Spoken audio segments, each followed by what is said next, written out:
But honestly, that's why, even now today, that's why I have like muscles in my arms and stuff. When you work out, if you work out to a certain extent, even though the muscles will degrade over time, they're never going to fully go away.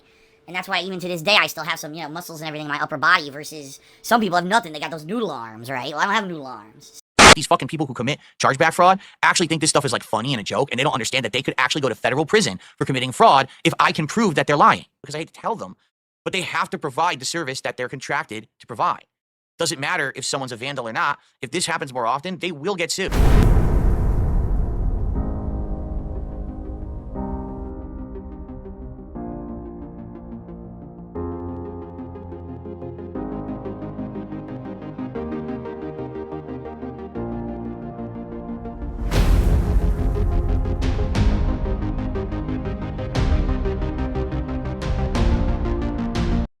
Before we begin, let me preface this by saying I'm sorry in advance.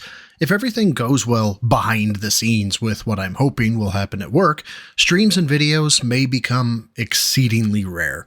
That said, I want to get some videos out before anything might happen. A recent stream resulted in huge member bomb support, so I want to make sure that the early access perk can be used by all of those that were lucky enough to receive them. To accomplish this, I'll be going over some stuff I have streamed about in the past, but felt that I still had some things to say on those topics. And with that being said, shout out of course, let's get into it. Courtesy of Snort, Hogan, and Doody streams, obviously. Well, let me tell you something, brother. Snort, snort, snort, Hogan. Drip. snort, snort. I got the drip. Go. Hold on. I received a very generous $50 tip this morning. It's anonymous. There is no name and no message. It's just a $50 anonymous tip here. So thank you, whoever that is. I really appreciate you. $50. That'll definitely help with the $50 troll chargeback I received on my day off. That's another great thing. Is that, I have my day off and here I am relaxing, and then I had to spend 2 hours in this office, doing this tech nonsense and fighting with it and everything, which is very frustrating. And then I receive a $50 chargeback as well. And I'm like, oh, so now I have to decide, do I want to fight the chargeback or not? Is it really worth it? Because it's going to take weeks of work. I have to try to show all this information about when the tip came in, what was the message associated with the tip, and has that person tipped before? And the answer is yes, this person has tipped a ton before. So basically it completely undermines their chargeback attempt because it shows that they have ongoing history of supporting the streams. Hard stop, Phil is wrong. And if you don't know, this is just the first of many times he's wrong for this chargeback arc. His belief that because someone has tipped in the past proves their chargebacks are fraudulent doesn't pass the most basic of smell tests. It's actually quite the opposite. If a customer has purchased something over and over and over again, as a provider of goods or services, I'd want to know why, because likely their last experience with my goods or services was negative, which is likely what happened here. I don't have any documentation about recent $50 tips, but if there was some goal or streak or promise that Phil didn't keep, this dented donator has every right to demand their money back. And the fact that they now think that they're going to charge back a big tip that they did just shows that they're trying to test the waters of how to break the law and commit fraud. So here's the deal. What I could do, and it would take some time, is I could spend time researching and showing the history of every time this person contributed to me. Okay, and basically say, here's the evidence that this is not someone who really had like fraud or anything committed, because that's what they're trying to say. Oh, it's fraud, right? No, you didn't have any fraud committed. Here's all of the support they've given. Here's every message that I read out on stream, and I could show and corroborate all of that. And here's what would happen. PayPal would contact the credit card company, and the credit card company would launch an actual investigation into the consumer. And if it's shown that this is fraud, they'll actually go to jail. Except, no, they won't. This is Phil pretending to control a situation he has no control over. While he could indeed make a case for why it's not fraud and the credit card company could conduct an investigation, the credit card company is not an entity that can enforce law. What would likely happen is either the chargebacks would be granted or the credit card company would deny the chargeback, basically telling the consumer, sorry, you still have to pay. What I'm unsure of, though, is why Phil thinks that this has to be a credit card transaction. PayPal can send money from banks, PayPal accounts, and credit cards, so let's extend this logic to PayPal and banks. Again, each would either allow or deny the chargeback, and typically, that would be it. What Phil is failing to take into account is the idea of malice, or making the chargeback with the intent to defraud, something which would be nearly impossible to prove in a case like this, or at least how it's been described. Additionally, even if this was with malice, it's not fraud. In my state, it would be theft by deception, or maybe theft. Maybe computer crime, but not fraud. Most importantly, and I'll likely say this again in the video, if Phil loses the money or wants to be a victim, he would have to accuse the dented donator of a crime. And in the US, one of the core tenets of the legal process is the right to face your accuser, something Phil just doesn't have the backbone for. They will. Like, they'll actually say, you committed fraud, now we're investigating you because you filed a false claim against your credit card company, and they could potentially see jail time. But they think it's a joke. These fucking people who commit chargeback fraud actually think this stuff is like funny and a joke, and they don't understand that they could actually go to federal prison for committing fraud if I can prove that they're lying. Oh look, Phil's wrong. Again. In my state, we have certain strengths of offenses, and then if one is convicted of that offense, there are guidelines as to how someone can or must be sentenced. This is to prevent someone from getting arrested for a small crime and a judge who has a vendetta against them sentencing them to like 30 years. The crime of theft, or theft by deception, is the second lowest level offense in my state, and the maximum amount of probation time, not prison time, is 7 months. Where Phil gets the idea that a theft against a credit card company or theft against a 42-year-old agoraphobic with man tits and no ass is a federal crime is anyone's guess. I'd wager he's trying to make this sound super scary, but it's coming from Phil, so that's about as terrifying as a glass of water. So I'm going to think about if I should actually go ahead and, bother with this or not. It's a lot of work. It is, because not only do you have to do all the initial information, then they come back, they ask more questions, and you have to, I'm a streamer, and here's how it works, and here's the messages I said. It's a pain in the ass. But if this guy goes to jail, it might be worth it. You know what I'm saying? Like, it actually might be worth it to send a troll to jail. So maybe I'll do it.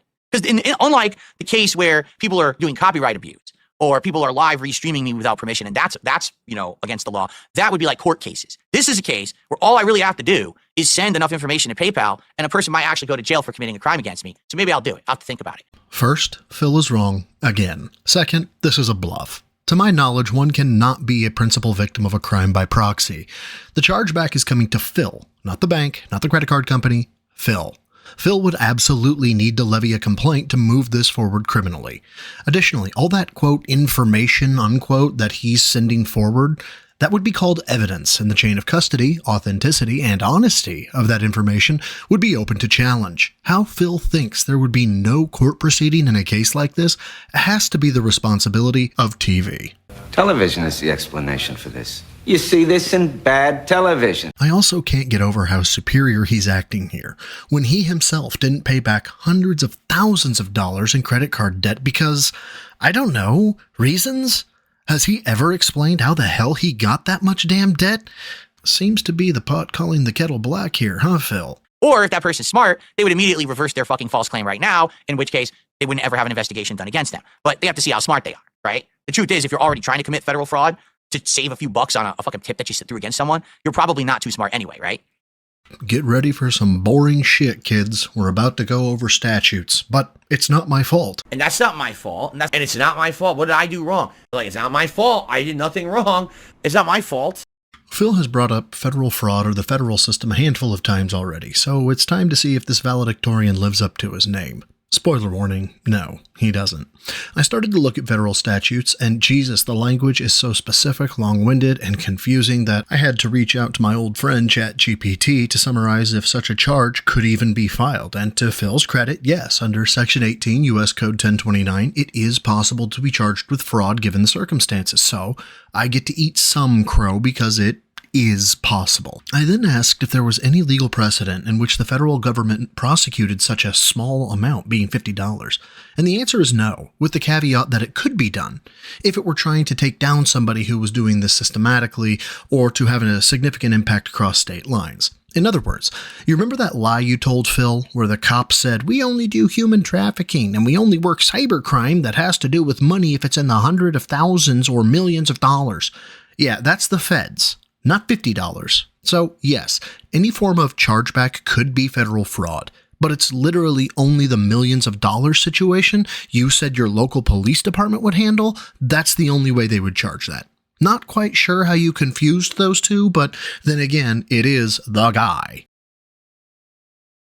That's exactly correct. Battleduck says, at the very least, they're going to get blacklisted. Exactly. PayPal will block them. Their credit card, their actual credit card will block them and or ban them from using a credit card ever again. They might even report them for fraud and it could go on their credit report, which would actually ruin their credit as well. But they don't think about this because they're morons. They think life's a game. And I already banned the person, but they said, oh, no, that's not true. When someone sends a contribution via PayPal, that's like someone handing a Pepsi to someone on the street. Wrong. You used your actual payment method, whether it was a credit card, bank, whatever. That's an official federal or official payment institution. That's a company. You agree to all their terms of service that what you're doing is truthful and not fraudulent when you send a payment. Okay? Then you're using PayPal, a third-party payment processor. You agree to all of their terms and conditions, including the fact that your payments you're sending are legit or whatever when you send a payment. You use 2 legal agreements that you go through when you send funds via anywhere on the internet like this. It's not just you handing a can of soda to someone on the street. You just had 2 legal agreements before the money even went through. So if you then go down the back end and you commit fraud and lie and say, oh, I didn't mean to send that payment, that wasn't authorized, you've committed 2 federal crimes, one against your payment processor and one against PayPal. That's 2 felonies. So good luck. 2 legal agreements? Those are civil agreements, not criminal. And something I didn't bring up earlier, there has to be a victim in these cases. The only way someone is victimized is if a loss occurs. Also, his claim of, that's 2 felonies, is just infuriating to me. The hubris one has to have to think that a $50 chargeback would net someone 2 felonies, prison time, the destruction of their credit report, and basically life-crushing consequences is gargantuan. And by the way, the Pepsi analogy, while not perfect, is much better than your, you violated 2 legal agreements and therefore will go to federal prison analogy. I think the best analogy is a tin cup shaker on the corner saying, please sir, my infant needs formula, only to later find out that that $50 they gave was being spent on crack at the next door gas station. The chargeback in this analogy is the owner of that $50 threatening Phil for a refund. Now, Phil could file a police report, that would be the dispute in this analogy, and from just Phil's point of view, yeah, the guy who threatened Phil could be guilty of a crime. However, when they speak with the person who donated the $50, I wouldn't be surprised if the cops laughed in Phil's face and called him a bitch. Phil talking about federal prison really bothers me because it takes away from the magnitude that federal court has. It's the big leagues, the majors, the pros, and Phil, with his delusions of grandeur, thinks his business and revenue is so important that a chargeback would warrant a federal investigation, despite it being, in most jurisdictions, a misdemeanor. Quit fucked, Phil. Well, that's it for the first clip. Let's hit up Doody for the second. Today, my internet went out all day, which is a rarity around here. Usually my internet is incredibly consistent. Even if it kicks out or has some noise in the line or whatever, it usually comes back relatively quickly. And doesn't seem to have too many problems, with its consistency. But today was completely the opposite experience. Today, basically, the internet was out almost the entirety of the day. Hold on. Yes, I left the lean-in forward just to demonstrate how professional Phil is with all that dead air. It's truly white glove service having Phil get out of range of his mic, get sidelined by chat, tech issues, or God knows what else. It's truly a testament to the quality of DSP Gaming's content. The autofocus has been giving me issues on these cameras. What I think I will do is I'll always have them on manual focus unless I need to autofocus, then I'll turn the autofocus on. As you can see, I just made it clearer. Anyway, yeah, what a weird day. Today was supposed to be a full streaming day where I was going to do the Smart Guys commentary show with Ashton. We had talked last night about all kinds of ideas and things for today's show that we were planning. I watched Monday Night Raw. I took copious notes on Monday Night Raw for today's show. And I even have it now. Instead of having stupid notes in like a pad and paper, I now actually have them all digital right here on my phone. So I can easily just open this up and read the notes off during the show as we're going through each show, the different matches and things like that. It's a lot easier doing it this way than pen and paper. I want to remind you, because I had to go back and remember as well, before the camera autofocus emergency he just had, Phil was talking about how his internet went out for an entire day, and perhaps we'll get back to that. But in true Phil fashion, he decides to pull a "there's no way he's actually doing this" segment and begins to pig-splain the notes feature of a cell phone. Grandpa, did you know that push to start is a thing on cars? Did you know that there are doorbells with cameras? How about 2.4 gigahertz and 5 gigahertz band of Wi-Fi as standard in routers? I mean, since we're bringing up, quote, new things that aren't new, I thought we might get ahead of future tangents if Phil hadn't heard about these. But in all seriousness, does he feel like taking notes about WWE is difficult? Or perhaps a better question is, why is he telling us about his note-taking, especially the method of his note-taking? My handwriting's atrocious. It was actually getting tough to even read what I was writing for the shows. So I think this works better this way. Things do not go the way that you plan. So here's what happened.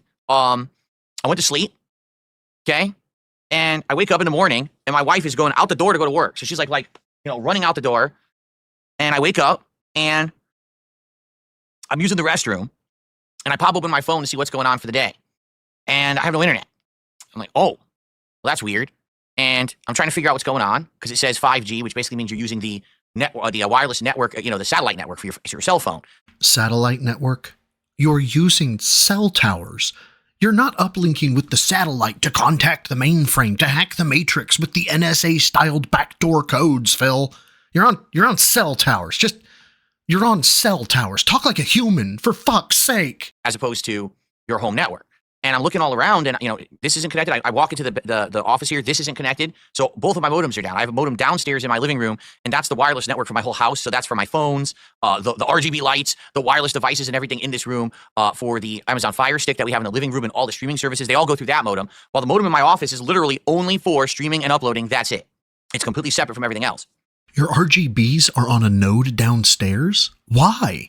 You want them to maintain connectivity, put them on your office network. What is wrong with you, Phil? Am I misremembering? Last I knew, he hated how his RGBs always disconnected and he couldn't figure out what could be causing it.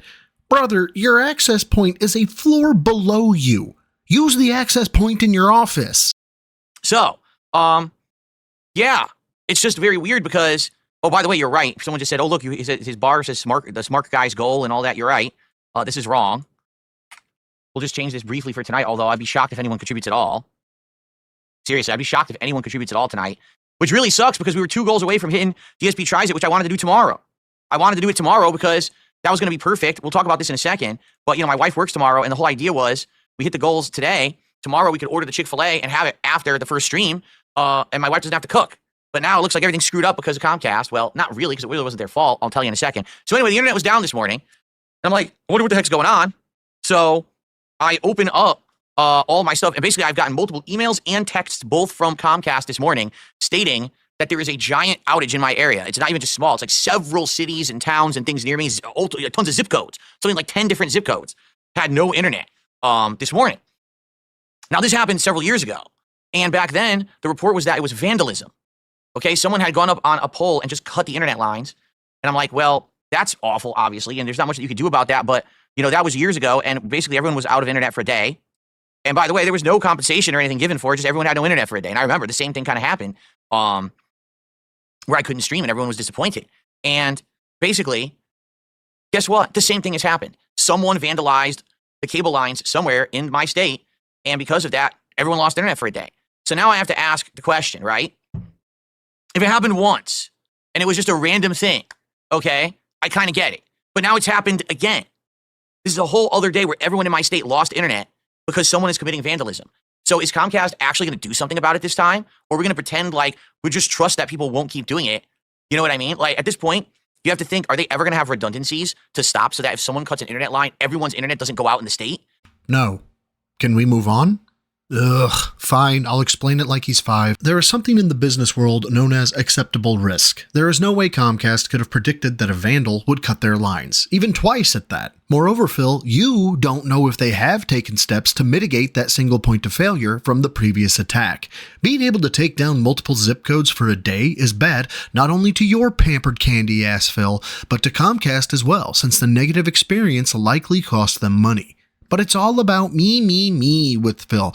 I didn't have internet for a day. Dude, it happens. Is it annoying? Incredibly. Especially when it isn't a planned event and you have meetings scheduled with customers and other employees all day. Or, in Phil's world, when you want to play the video games and shake your beggar's cup like the peasant you are. But for as annoying as it is, it's an expected inconvenience of life. And why are you pissy at Comcast, Phil? They're the victims here. You should be on some political tirade about how crime is terrible and people need to raise their kids and how you never did this when you were a kid, all the while failing to realize how entitled and egocentric you are. Are they ever going to make it so that there's protection so someone can't just climb a pole and cut an internet line? Because at this point, it's getting ridiculous. One time is the freak occurrence. All right, now we've got to repeat. So now what's going to happen is you're going to get endless amounts of copycats who are going to be like, oh, I could just disrupt the whole state just because I can. I'm going to do it. And they're going to start doing this shit. So they better fucking get on the shit before they get sued into oblivion, because I hate to tell them, but they have to provide the service that they're contracted to provide. Doesn't matter if someone's a vandal or not. If this happens more often, they will get sued. And then they're going to lose a ton of money. Of course we have to have a power sip after that, yeah, I'm badass rant from Phil talking about people suing Comcast into oblivion. I particularly love the part, because I hate to tell them, but they have to provide the service that they're contracted to provide. well, we're talking about contracts, so off to the internet I went. I found that Comcast has basic residential service contracts and business contracts. The business contract I found, which can be found here, this link is also in the description, reveals that if Phil is on a certain tier, Phil is guaranteed 99.9% uptime. So Phil was down for 24 hours. What does that equate to? Well, I'm afraid we need to use math. being down 24 hours means Phil was down for 0.274% of the year. This does exceed the 99.9% availability, and therefore the compensation part of the contract comes into play. I don't know if this is automatic, but if it is, Phil should expect 50% off his next bill. But again, this is if Phil fits into the business tiers with that level of high availability. If he does not, the next best is 99.5%, in which Comcast has not yet exceeded that 0.5. So in that case, they're within the contract and Phil is just complaining. But if Phil has residential or does not fall into any of the high availability tiers, well, in that case, there is literally no guarantee of service at all. So either Phil is going to get 50% of his bill back, or he's doing what he does best, blowing hot air to try and sound intimidating, whilst coming off as a desperate, pathetic shell of a being, because he's not a man. Contribution of the night from Anus. I haven't even mentioned contributions at all. But guys, I didn't stream today at all, so it would be nice if you like my content, if you could support the stream tonight. I would appreciate it. I really doubt we're hitting any goals in the next hour. I'm only streaming for about 1 hour from now, so I'll probably stream till like 9:45-ish tonight. We'll hang out for an hour here. But yeah, if you want to support the stream, by all means, please do. It would help a lot because I didn't get to stream today. 2 canceled streams really hurts and sucks when we were supposed to hit our goals and do DSP tries it tomorrow, and now it looks like we can't do it, which really sucks. It is what it is. So thank you, Anus. The first contribution is from Anus. My wife came home around 3:30, 3:45 p.m. Pacific time. And she comes in and she's like, what are you doing downstairs? And I was like, I got nothing to do upstairs. The internet's out. So we both looked it up collectively. And at that point, that's when they had actually posted up the article online that this was the second instance of vandalism where someone climbed an actual telephone pole and cut the internet line, damaged it. And now they had to basically replace all the line in the area. And to do that, it takes time.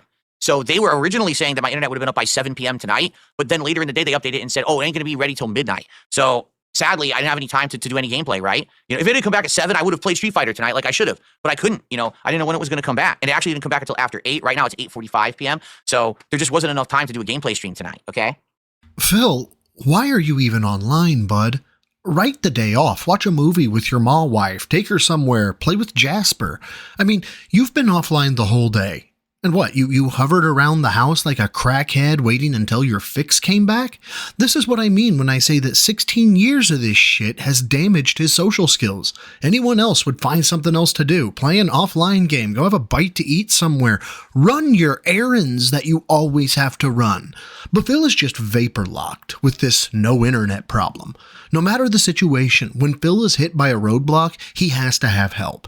He says things like, guys, this thing isn't showing up right. What do I do? I mean, I'm just going to give up. All the time. He says it all the time. This isn't normal. It isn't healthy. I've never met someone codependent on anonymous fans, but here we are. Do it now. So I started doing that. At the time I started working on that, my wife, because again, we have no internet, says, well, I'm going to, shampoo the carpets in the bedroom. Because Jasper Kitty, sadly, as of late, has had a few issues with some hairballs that he yacked up in the bedroom, staining the carpet. I'm sorry, am I hearing that right? You've just been walking around barefoot, I might add. The sock arc hadn't hit yet. In your bedroom with cat vomit, acting like your own personal minefield. Stop the ride, I want off. So I said, we'll do 2 birds with 1 stone. You do that, I'll do this, we'll do it together. So I did it. And lucky for me, I ended up figuring out where the studs were in the wall, in the bathroom wall, because this shelving required that you put it into studs. So not only did I put it into the studs, but then it came with these self-boring things. So I did 2 self-boring things, plus I put it into the studs. And what it is, it's this wooden bar. They call it like a French shelving bar or something, where you put the bar in first, and then you just take your shelf and you just hang it on top, and you put 2 screws in from the top to hold it in place. So I put this shelf up, and then I had to take down the old bar for the towels. It was an old crappy bar, and it had the world's tiniest screw I've ever seen. Kept getting messed with. Like my modem kept resetting itself and I kept having issues with my internet.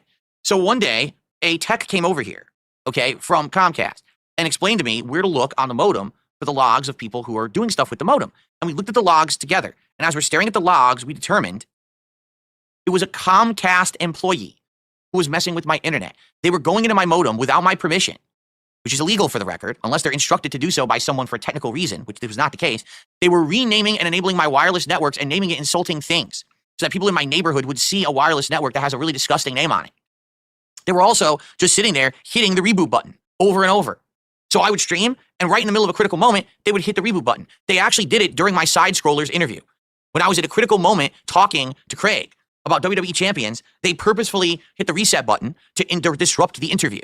No, I'm going to stop you here because I want to get ahead of this one. I don't know what excuse you're about to make. I don't know how you're going to say that this somehow made you the victim of that interview, but whatever it is, I don't believe you or you're wrong. There is no force on this planet that could compel you to lie over and over and over again, which is what you did. Before and after the break in the interview, you constantly lied. You even admitted this to Craig on the second interview where he metaphorically bitch slapped you into oblivion, saying it didn't matter if your answers were lies because they were still answers. So now that we have that covered, let's see how you're going to try and weasel your bitch ass out of this one. Okay. Of course, now everyone's accusing me like I did it, like I quit the interview and stuff when that's not what happened. Okay. So after we determined that this is what was going on, all right, they did their internal investigation and they fired the employee. Now I don't know if the employee actually got in trouble with the law because it was illegal what they did, and Comcast very well had rights to prosecute this person. But on my side, I was looking into different internet. Okay, and we looked into it. There is no other internet out here that will allow me to live stream.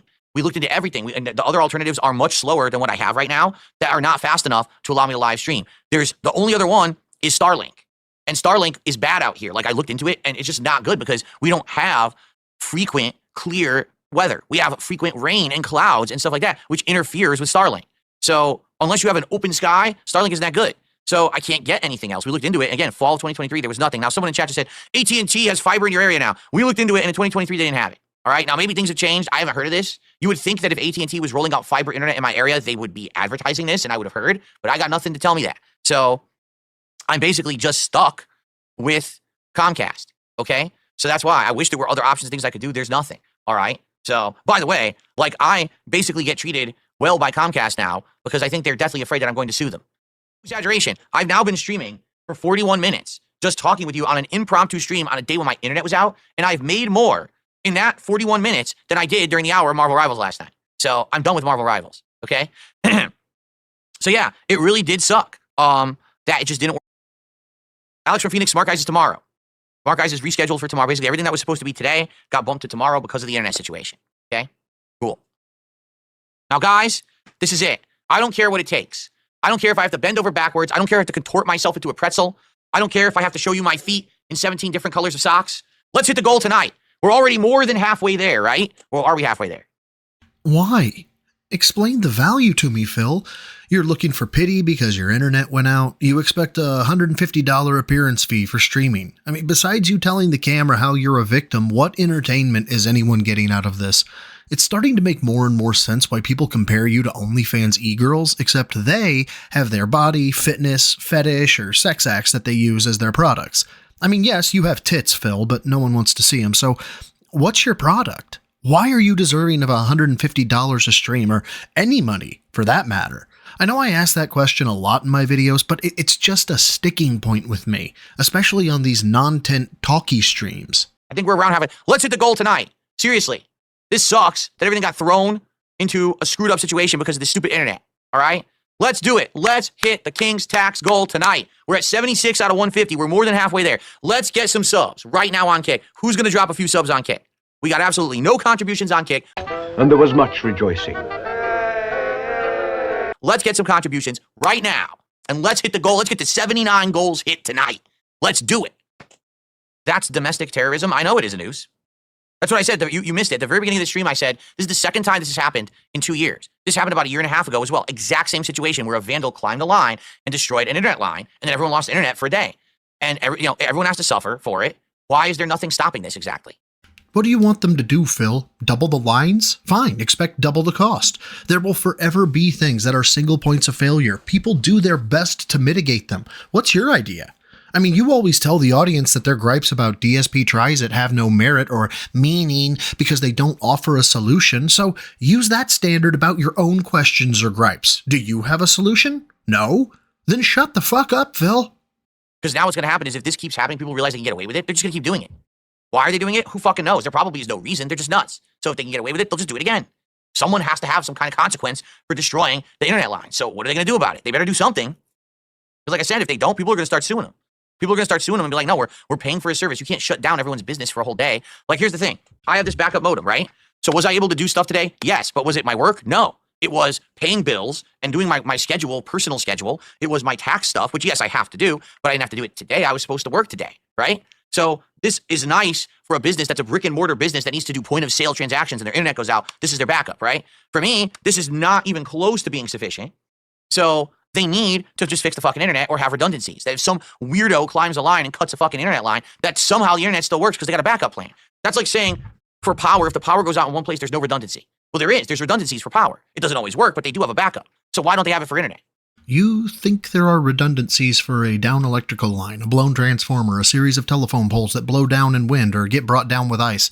If you're talking about the power companies themselves, you're so disconnected from reality, I honestly think your entire life could be best explained as a hallucination. Just make up rules on the fly. You want there to be electricity backup, so there is, a true fantasy land. Because in reality, Phil, while there are looped systems, switches, distributed energy resources, if my subdivision has one major line feeding the entire area, if that line goes down, we're isolated from the rest of the grid. There's no redundancy that can help that. If the lines that directly feed your gated community go down, there's no magical fix for that, Phil. It's just life. Now, if Phil's talking about how hospitals, 911 centers, certain businesses, or other services have backup generators, that's because they bought those generators. Phil, you want high availability? Get another company to hook up a line. That is your only option. But rather than critically think, it's much easier to complain and be a victim here on DSP Gaming. They're rich as fuck. You have to understand something. Comcast is one of the most affluent companies in the United States of America. They are rolling in dough. They make insane amounts of profits every year. There's no excuse for them to not have redundancies in their infrastructure so the internet doesn't go out because some nut job goes up on a line and starts gnawing on the fucking line like a chipmunk. And then everyone loses internet? They're out of their fucking minds. I'm not even touching on his clown mode shit. I just don't have the energy. I do find it highly ironic that Phil lambasts Comcast for not having redundancy, like money saved up for a rainy day, because of the amount of money that they have. I mean, really, Phil? You make higher than the national average for a two-income household, all the while failing to see the irony and entitlement yet again. Because that's all Phil is good for. Entitlement, cringe, and scummy behavior. Before I wrap up, I wanted to correct something from this video. I said that the hairballs were from before the sock arc. This is kind of accurate, but also kind of inaccurate. The socks were put on the day before the internet went out, so I doubt Phil had been wearing socks when the carpet was, part carpet, part cat puke. Yeah, disgusting, I know. Anyway, I'll end on that disgusting note and thank all of you who watch, especially if you watch this whole thing. Thank you to my newbies, my neophytes, and all my gym rats. You guys are the literal best. Doody and Snort Hogan provided the clips, so massive respect to them. Go check out their channels. And until next time, swole is the goal for a troll. Lift heavy, eat clean. What do you mean? I have nowhere to stay because my house burned down, Mr. HOA President. Don't you have redundancies in place for me to move into?